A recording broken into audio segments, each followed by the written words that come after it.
இப்போ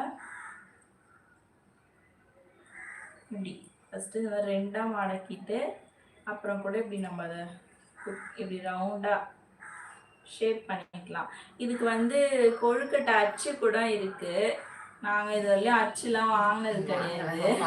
நிறைய பேர் யூஸ் பண்ணுறாங்க. சில்வரில் பிளாஸ்டிக்லாம் இந்த மோதகம் கொழுக்கட்டோட அச்சு இருக்குது, வாங்கணும். பட் எனக்கு அது ஒரு ஷேப் பிடிக்கும். கோவில் பிரசாத்லாம் நம்மலாம் கொடுப்பாங்க தான், நிறைய பேர் செய்கிறாங்க. நாங்கள் வந்து இந்த மாதிரி கையிலே தான் வீட்டிலே செய்வோம். நான் என்னோட தங்கச்சி அம்மா எல்லாருமே சேர்ந்து பிடிச்சி வைப்போம். ஃபாஸ்ட்டாகவும் வேலை முடிஞ்சிடும். இங்கே பாருங்க, நான் கையிலே வந்து அழகாக ஷேப் பண்ணிட்டேன்.